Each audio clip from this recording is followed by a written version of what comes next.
ಹೊಳೆನರಸೀಪುರ ಪಟ್ಟಣದ ತಾಲೂಕು ಕಚೇರಿಯಲ್ಲಿ ಶಾಸಕ ಎಚ್.ಡಿ. ರೇವಣ್ಣ ಅವರು ಅಧಿಕಾರಿಗಳಿಂದ ಮಾಹಿತಿ ಪಡೆಯುತ್ತಿದ್ದ ಸಂದರ್ಭದಲ್ಲಿ ರೈತ ಕುಟುಂಬ ಸದಸ್ಯರು ಶಾಸಕರನ್ನು ಭೇಟಿಯಾಗಿ ಸಮಸ್ಯೆ ಕುರಿತು ಅಳಲು ತೋಡಿಕೊಂಡರು. ವಿಧಾನ ಪರಿಷತ್ ಸದಸ್ಯರೊಬ್ಬರು ಹೆಣ್ಣು ಮಗಳಿಗೆ ಬೈದರೆಂದು ಎಂಎಲ್ಸಿ ಅವರನ್ನು 18 ಗಂಟೆ ವಿನಾಕಾರಣ ಸುತ್ತಿಸುವ ಹಿಂದಿನ ಆಡಳಿತದಲ್ಲಿ ರೈತ ಮಹಿಳೆ ಕತ್ತಿನಿಂದ ಸರ ಕಿತ್ತುಕೊಂಡು ರೆಕಾರ್ಡ್ ಮಾಡುತ್ತಿರುವ PU ವಿದ್ಯಾರ್ಥಿನಿ ಕೈಯಿಂದ ಮೊಬೈಲ್ ಕಿತ್ತುಕೊಂಡ ಸಂಬಂಧ ಪ್ರಕರಣ ದಾಖಲಿಸಿಲ್ಲ ನೋಡಿ ಎಂದು ಶಾಸಕ ಎಚ್.ಡಿ. ರೇವಣ್ಣ ಬೇಸರದಿಂದ ನುಡಿದರು. ನಂತರ ಮಾತನಾಡಿ, ರಸ್ತೆ ಮಾಡುವುದಾದರೆ ಬೆಳೆದಿರುವ ಪೈರು ಕಟಾವು ಮಾಡಿದ ನಂತರ ರಸ್ತೆ ಮಾಡಬಹುದಿತ್ತು, ಆದರೆ ಬೆಳೆ ನಾಶ ಮಾಡಿ ರಸ್ತೆ ಮಾಡಿಕೊಡುವ ಅವಶ್ಯಕತೆ ಏನಿತ್ತು ಎಂದು ಆಕ್ರೋಶದಿಂದ ನುಡಿದರು.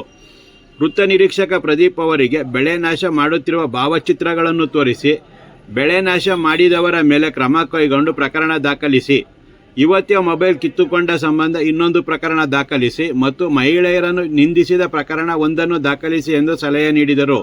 ಈ ಸಂದರ್ಭದಲ್ಲಿ ಆರೋಪಿತ ವ್ಯಕ್ತಿಯು ಶಾಸಕರಿಗೆ ಏನೋ ತಿಳಿಸಲು ಪ್ರಯತ್ನ ನಡೆಸುತ್ತಿದ್ದಾಗ ಬೆಳೆ ನಾಶ ಮಾಡಿದ್ದೀರಾ, ಏನು ಹೇಳಬೇಡ, ಸುಮ್ಮನೆ ನಿಲ್ಲು ಎಂದು ಶಾಸಕರು ರೇಗಿದರು.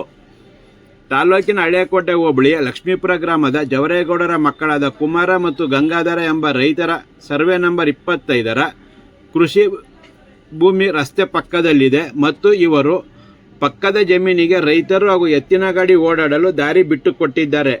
ಆದರೆ ಕಂದಾಯ ಇಲಾಖೆ ಅಧಿಕಾರಿಗಳು ಪ್ರಭಾವಿ ವ್ಯಕ್ತಿಯೊಬ್ಬರ ಜೊತೆಗೆ ಶಾಮೀಲಾಗಿ ಬಡ ರೈತರು ಬೆಳೆದ ಬೆಳೆಗಳನ್ನು ನಾಶ ಮಾಡಿ ನಷ್ಟ ಉಂಟು ಮಾಡುವ ಜೊತೆಗೆ ಜಮೀನಿನಲ್ಲೇ ರಸ್ತೆ ಮಾಡಿದ್ದಾರೆ ಎಂದು ಆರೋಪಿಸಿದ್ದಾರೆ ಮತ್ತು ಪೊಲೀಸ್ ಇಲಾಖೆಯಲ್ಲಿ ದೂರು ನೀಡಿದಾಗ ಪ್ರಕರಣ ದಾಖಲಿಸಲಿಲ್ಲವೆಂದು ರೈತ ಮಹಿಳೆಯರು ಶಾಸಕರಲ್ಲಿ ಸಮಸ್ಯೆ ಕುರಿತು ವಿವರಿಸಿ ಭಾವಚಿತ್ರಗಳು ಹಾಗೂ ದಾಖಲೆಗಳನ್ನು ತೋರಿಸಿ ಸೂಕ್ತ ಕ್ರಮ ಕೈಗೊಂಡು ಪ್ರಕರಣ ದಾಖಲಿಸಿ ಮೊಬೈಲ್ ಹಾಗೂ ಸರ ಕೊಡಿಸಿ ಮತ್ತು ನ್ಯಾಯ ಒದಗಿಸಿಕೊಡಿ ಎಂದು ವಿನಂತಿಸಿದರು.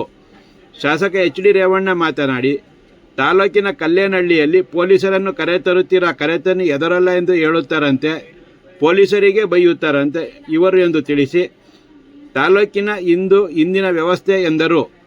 ತಾಲೂಕಿನ ಗವಿಸೋಮನಹಳ್ಳಿಯಲ್ಲಿ ಬಡ ರೈತರೊಬ್ಬರು ಜಮೀನಿನಲ್ಲಿ ಅಳವಡಿಸಿದ್ದ ಮೋಟಾರು ಹಾಗೂ ಪೈಪಿಗೆ ಬೆಂಕಿ ಹಾಕಿ ಸುಟ್ಟು ಹಾಕಿದ್ದಾರೆ.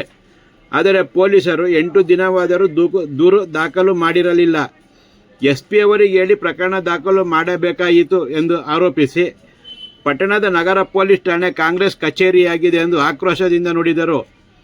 ತಾಲೂಕಿನ ಕಲ್ಲೋಡೆಬಾರೆಯ ಕ್ವಾರೆಯಲ್ಲಿ ಪ್ರತಿನಿತ್ಯ 50ಕ್ಕೂ ಹೆಚ್ಚು ಲೋಡ್ ಎಂಸ್ಯಾಂಡ್ ಜಲ್ಲಿಕಲ್ಲು ತಾಲೂಕಿನಿಂದ ಹೊರಹೋಗುತ್ತಿದೆ. ಆದರೆ 5-6 ಲೋಡಿಗೆ ಪರ್ಮಿಟ್ ಇರುತ್ತೋ ಇಲ್ಲವೋ ಗೊತ್ತಿಲ್ಲ. ಅಧಿಕಾರಿಗಳು ಇಂತಿಷ್ಟು ಲಂಚ ಪಡೆದು ಸುಮ್ಮನಾಗುತ್ತಿದ್ದಾರೆ ಎಂದರು. DSP ಶಾಲು ಅವರು 3 ಎಂಸ್ಯಾಂಡ್ ತುಂಬಿದ ಲಾರಿಗಳನ್ನು ಹಿಡಿಯಲಾಗಿದೆ. ಅದರಲ್ಲಿ 2ಕ್ಕೆ ಪರ್ಮಿಟ್ ಇದೆ ಮತ್ತು ಇನ್ನೊಂದು ಲಾರಿಗೆ ಪರ್ಮಿಟ್ ಇಲ್ಲ. ಗಣಿ ಮತ್ತು ಭೂವಿಜ್ಞಾನ ಇಲಾಖೆ ಅಧಿಕಾರಿಗಳಿಗೆ ತಿಳಿಸಿದ್ದು ಅವರು ಪ್ರಕರಣ ದಾಖಲಿಸಬೇಕಾಗಿದೆ ಎಂದರು. ಆಗ ಶಾಸಕರು ನೀವೇ ಪ್ರಕರಣ ದಾಖಲಿಸಿ ಎಂದು ತಾಕೀತು ಮಾಡಿದರು.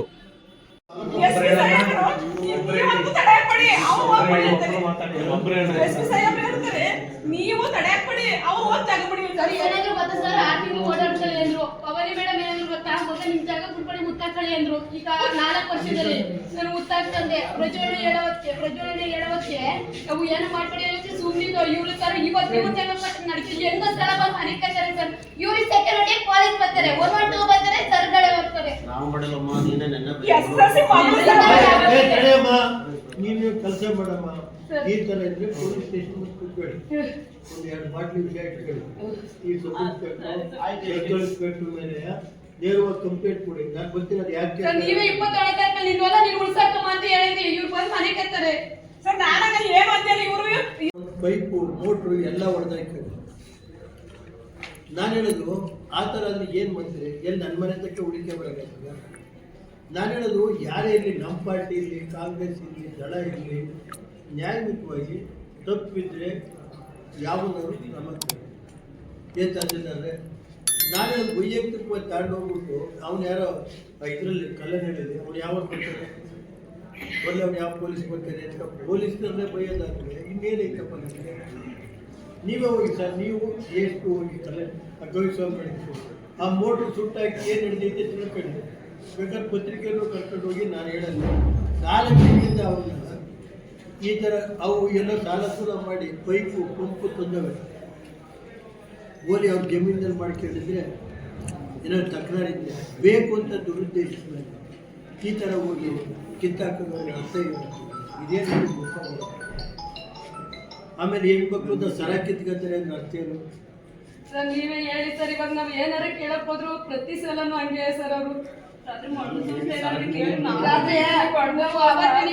ಮಾಡಕ್ ಹೋದ್ರು. ಈಗ ಇವತ್ತು ಇವ್ರ ಮನೆಯವ್ರು ನಾಳೆ ಕೇಳಿಸ್ತಾರೆ ಈಗ